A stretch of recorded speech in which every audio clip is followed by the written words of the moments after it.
हाँ दोस्तों, मैंने कहा था आपको कि एक प्रश्न रह जाएगा। मैंने आपको यहाँ तक नोट करवाया था।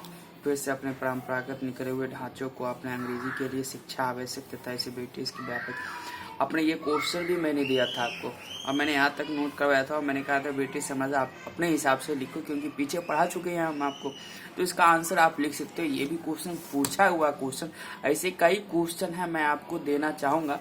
लेकिन जब भारत की स्वतंत्रता संग्राम मतलब खिलाफत आंदोलन जब गांधी जी का जब आगमन होगा, तब मैं वहाँ से क्वेश्चन 1915 से मैं आपको क्वेश्चन देना और अच्छा अलग से क्वेश्चन दूंगा आपको, जो आपको बेहतर साबित होगा। ये क्वेश्चन है, एक क्वेश्चन आ गया था, मैंने कहा था कि ये आपको आंसर में लिखा हुआ है, इसका आप देख सकते हैं। प्रशिक्षण कीजिए कि औपनिवेशिक भारत में पारंपरिक कारीगरी उद्योग के पतन में किस प्रकार ग्रामीण अर्थव्यवस्था को अपंग बना दिया था। 2017 में क्वेश्चन 250 शब्दों में पूछा गया था। ये भी यूपीएससी का क्वेश्चन है। भारत, देखो इसका आंसर ऐसे होगा, भारत गांव का देश था तथा भारत की लगभग 80% जनसंख्या गांव में निवास करती थी, परंतु फिर भी उनकी पूरी निर्भरता कृषि पर नहीं थी, अपितु सहयोगी गतिविधि के रूप में ग्रामीण उद्योग विद्यमान थे। ग्रामीण उद्योग से ग्रामीण आर्थिक जीवन को निम्नलिखित लाभ था। पॉइंट नंबर 1, कृषि एवं ग्रामीण उद्योगों के उत्पाद के बीच परस्पर आदान प्रदान था। ग्रामीण उद्योगों का संबंध शहरी दस्तकारी से भी था तथा ग्रामीण दस्तकारी नगरीय दस्तकारी के लिए भी उत्पादन करते थे और बदले में उन्हें नगद प्राप्त होता था। किसान कुछ ही महीने खेती में व्यस्त मतलब बिजी होते थे तथा बाकी समय में पूरक आय के लिए ग्रामीण दस्तकारी से जुड़ जाते थे।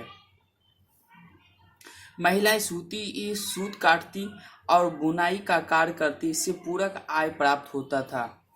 ब्रिटिश उद्योग के साथ प्रतिस्पर्धा के कारण न केवल नगरीय बल्कि ग्रामीण दस्तकारी का भी पतन हो गया था।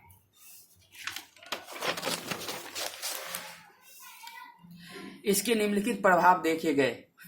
ग्रामीण जनसंख्या की क्रय शक्ति में ह्रास हुआ था, जीवन स्तर का गिरना तथा ग्रामीण गरीबी तथा कृषि पर अधिभार बढ़ जाना, जिस कारण प्रच्छन्न बेरोजगारी को प्रोत्साहन, प्रच्छन्न मतलब अधिक से ज्यादा, अकाल एवं भुखमरी की बढ़ती हुई घटना, स्वतंत्रता के 7 दशक तथा विभिन्न सरकार के प्रयास के बावजूद भी ग्रामीण अपंगता आज तक दूर नहीं हो सकी, और आज भी सरकार को मनरेगा जैसे ग्रामीण रोजगार जैसे कार्यक्रम के माध्यम से ग्रामीणों को आर्थिक सहायता देना है।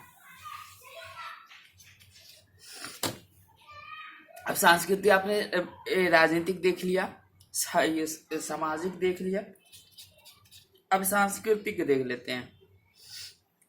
देखो ये लिखा हुआ मैग्ना कार्टा का मतलब अधिकार पत्र होता है, वर्नाकुलर एक्ट देसी भाषा, अधिकार पत्र होता है मैग्ना कार्टा का। सांस्कृतिक नीतियां, इस काल में भारत के संदर्भ में जो शिक्षा पद्धति लागू की गई थी उसे मैकाले शिक्षा पद्धति के नाम से जाना जाता है तथा इसके माध्यम से भारत की शिक्षा व्यवस्था में आमूलचूल परिवर्तन लाने का प्रयास किया गया। दोस्तों मैं इसे पहले भी मैं कह चुका हूं आपको कि इसे पहले वाले वीडियो में आप जाके देखेंगे तो पार्ट बाय पार्ट आपको देखने में मजा आएगा। उसके बाद आप नोट करते चले जाएंगे तो अच्छा होगा कि आपका मतलब नोट तैयार हो जाएगा। मॉडर्न हिस्ट्री का, इससे पहले मैं वर्ल्ड हिस्ट्री का भी नोट तैयार करके आपको यूट्यूब पे रख दिया है, इसी लिंक पे आप चैनल को सब्सक्राइब कर लेंगे। आप प्ले लिस्ट में जाएंगे तो वहाँ आपको सारे वीडियो दिख जाएंगे। चलिए, आमूलचूल परिवर्तन क्या था। जहां प्राच्यवादी चिंतक देसी विद्यालयों की स्थापना और देसी शिक्षकों की भाषा पे बल देते थे, वहीं मैकाले शिक्षा पद्धति ने देसी शिक्षा और देसी भाषा की अस्वीकार कर अंग्रेजी शिक्षा एवं अंग्रेजी भाषा के प्रयोग को आवश्यक माना। प्राच्य एवं प्राच्यत्व विवाद क्या है। बंगाल की भावी शिक्षा नीति तय करने में 1813 में एक बंगाल लोक शिक्षा समिति की स्थापना की गई थी। आरंभ में इस पर प्राच्यवादियों का वर्चस्व था, परंतु आगे मैकाले की अध्यक्षता में प्राच्यवादियों का प्रभाव बढ़ गया। विवाद के 2 मुद्दे थे। शिक्षा का अधिकार क्या है, इस पर कोई विशेष विवाद नहीं था। शिक्षा का माध्यम क्या हो, इस पर प्राच्यवादियों का मानना था कि भारत की क्लासिकल भाषा यथा संस्कृति एवं फारसी में शिक्षा दी जानी चाहिए। वही मैकाले अंग्रेजी भाषा को, जो आज तक हम गुलाम हैं अंग्रेजी भाषा से, अंग्रेजी भाषा को लागू करना चाहते थे। अंत में प्राच्यवादियों की जीत हुई तथा फरवरी 1835 में मैकाले शिक्षा पद्धति को लागू कर दिया गया। प्राच्यवादियों का ही जीत हुआ क्योंकि फारसी और हिंदी भाषा को नहीं, फारसी और कौन सी क्लासिकल भाषा ने कही थी, क्लासिकल भाषा संस्कृति और फारसी पर जोर देना था और मैकाले इस पद्धति को लागू कर दिया। इसने मैकाले की पद्धति को अपने मैकाले के द्वारा इस पद्धति को लागू किया गया। अब होता है विप्रवेशन का सिद्धांत। क्या है विप्रवेशन? इसके अनुसार पहले मुट्ठी भर भारतीय अंग्रेजी भाषा के माध्यम से पाश्चात्य ज्ञान विज्ञान की शिक्षा प्राप्त करेंगे, मुट्ठी भर भारतीयों को, और फिर भारतीय भाषा में वे जन सामान्य तक पहुंचेंगे, परंतु वह अव्यवहारिक सिद्ध हुआ। अव्यवहारिक, ऐसा हुआ ही नहीं जैसा सोचा था मैकाले कि कुछ मुट्ठी भर लोगों को हम अंग्रेजी सिखा देंगे, वो जन सामान्य तक हम पहुंचा देंगे उसको, कैसी भाषा है, ऐसे बोलने से ऐसे होता है, ये सब था यार। मैकाले शिक्षा पद्धति का वास्तविक उद्देश्य क्या था? भारतीयों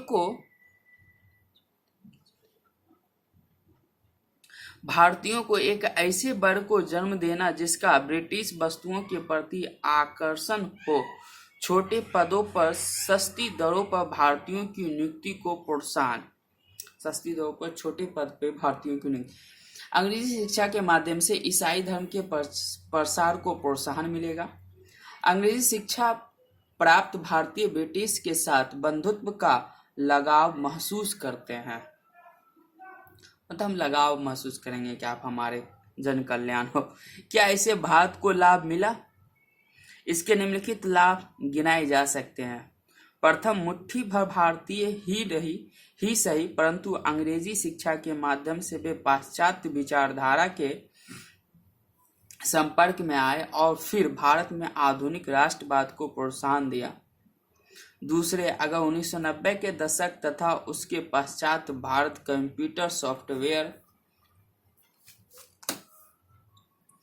के क्षेत्र में आगे बढ़ सका तो उसमें भी अंग्रेजी शिक्षा का योगदान रहा। मैकाले शिक्षा पद्धति ने भारत को किस प्रकार क्षतिग्रस्त किया? मैकाले की शिक्षा पद्धति किस प्रकार ने भारत को क्षतिग्रस्त किया?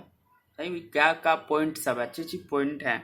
इस शिक्षा के लाभ की तुलना में हानि अधिक स्पष्ट है। जैसा कि एडम्स की रिपोर्ट से ज्ञात होता है कि बंगाल के देसी पाठशाला ध्वस्त हो गए थे और जन सामान्य शिक्षा से वंचित हो गए। इस कारण भारत की जन शिक्षा क्षतिग्रस्त हो गई। इसका उदाहरण है कि स्वतंत्रता के समय भारत की साक्षरता दर मात्र 16% होना। स्वतंत्रता के समय मात्र साक्षरता दर 16% था यार। आज जो हम इंडिया और भारत के बीच विभाजन देखते हैं, इंडिया और भारत के बीच विभाजन देखते हैं, क्या पॉइंट है? इंडिया पॉइंट में दूसरा, शिक्षा में मौलिक शोध ब्रिटेन में ही होता रहा, भारत में महज इसकी नकल की गई। मौलिक शोध ब्रिटेन में होता रहा और यहाँ नकल होती। क्या पॉइंट है यार। उदारवादी उपयुक्तवादी विचारधारा, देखो उदारवादी और उपयुक्तवादी की विचारधारा। उदारवादी क्या सोचते हैं, उपयुक्तवादी। दोनों विचारधाराओं में समानता पहले देख लेते। क्या क्या ये विचारधारा औद्योगिक पूंजीवाद की उपज थी, औद्योगिक पूंजीवाद की उपज थी और ब्रिटिश औद्योगिक पूंजीवाद उपनिवेश में सुधार एवं परिवर्तन चाहता था। दोनों का ये विचारधारा प्राच्यवाद का कट्टर विरोधी थी, प्राच्यवाद का कट्टर विरोधी थी और इसका मानना था कि भारतीय अतीत एवं संस्कृति पतनशील है। मानना था भारत की अतीत और संस्कृति पतनशील है। तीसरा पॉइंट, दोनों भारत में सुधार एवं परिवर्तन के लिए ब्रिटिश की भूमिका को आवश्यक मानते थे। भारत की अगर स्थिति सुधरेगी तो ब्रिटिश को ही आवश्यक मानते थे। ये थे उदारवादी और गांधी जी भाई उदारवादी थे, इसलिए कहते थे अंग्रेज रहेंगे तो हम इसके माध्यम से समाज को सुधार सकते हैं। दोनों की विचारधाराओं में असमानता क्या थी? दोनों उदारवादी और उपयुक्तवादी। उदारवादी चिंतक भारतीयों को समय सभ्य बनाने के मिशन में विश्वास करते थे। वहीं उपयुक्तवादियों का मानना था कि भारतीय सब नहीं हो सकते। जेरेमी बेंथम के शब्दों में ब्रिटिश को स्कूल मास्टर की भूमिका निभाते रहना होगा। उपयुक्तवादी ब्रिटिश को स्कूल मास्टर की भूमिका निभाते रहना पड़ेगा। उदारवादियों का यह कहना था कि ब्रिटिश संस्था एवं अंग्रेजी शिक्षा के माध्यम से भारतीय प्रगति के पथ पर आगे निकल जाएंगे और स्वतंत्रता हासिल कर लेंगे।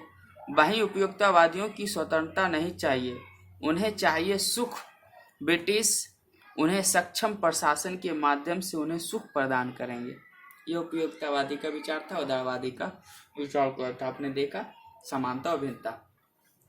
अब क्वेश्चन आ जाता है कि अनेक प्रकार से लॉर्ड डलहौजी ने आधुनिक भारत की नींव रखी, व्याख्या कीजिए। ये भी क्वेश्चन पूछा गया, मैं नहीं लिखा कब पूछा गया, लेकिन ये क्वेश्चन पूछा गया है, तो ये आपका आंसर आपको खुद लिखना चाहिए। मैं बार बार कहता हूँ आपको खुद लिखना भी चाहिए, ये लिखा हुआ आंसर है। भारत में ब्रिटिश प्रशासन के रूप में लॉर्ड डलहौजी केवल एक साम्राज्यवादी विस्तार के लिए ही नहीं जाना जाता है, बल्कि उसने भारत में अनेक सुधारों का सूत्रपात भी किया। हालांकि यह सही है कि डलहौजी के सुधार मौलिक रूप में ब्रिटिश औद्योगिक पूंजीवाद के हित से प्रेरित रहे थे, फिर भी इसका दूरगामी परिणाम था भारत का आधुनिकीकरण। यकीनन यह आधुनिकीकरण ब्रिटिश शासन का अनचाहा परिणाम था। वो अनचाहा चाह रहा था, हम आधुनिकीकरण नहीं करना चाहते, लेकिन अनचाहा परिणाम था। यह भारत के संदर्भ में आधुनिकीकरण से तात्पर्य है उन्नत यातायात एवं संचार व्यवस्था का विकास, जिसने भारत के बाजार एवं आगे राजनीतिक एकीकरण का मार्ग प्रशस्त किया।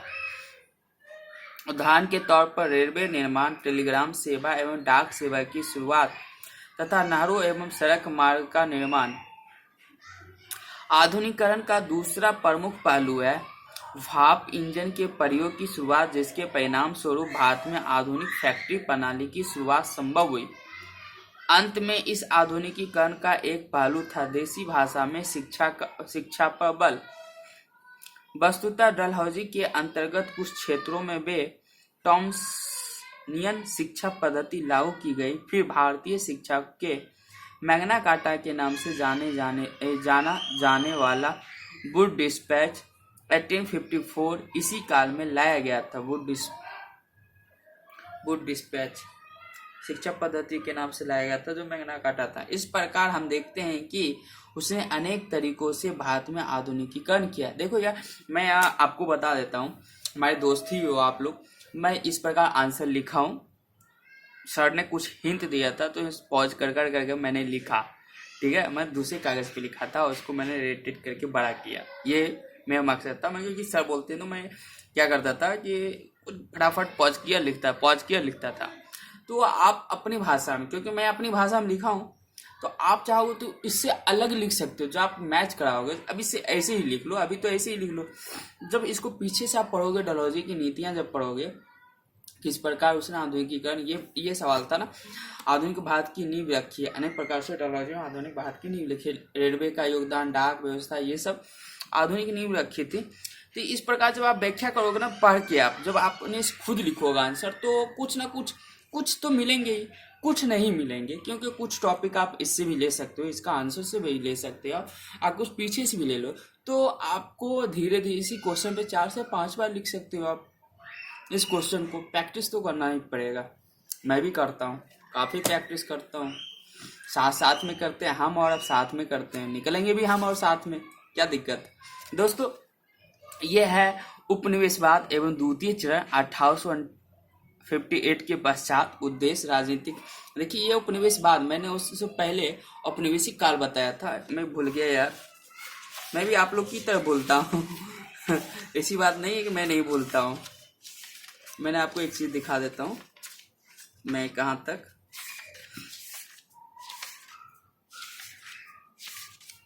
अच्छा ये महावाली व्यवस्था आ गया। औपनिवेशिक काल की बात हो रही थी ना, एक सेकंड दोस्तों, जाना नहीं।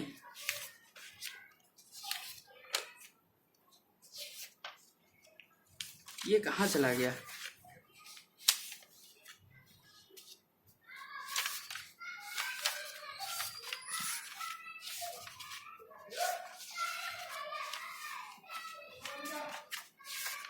हाँ ये उपनिवेशवाद, यहाँ मैंने बताया था कि आप उपनिवेशवाद औद्योगिक चरण देखिए आपने,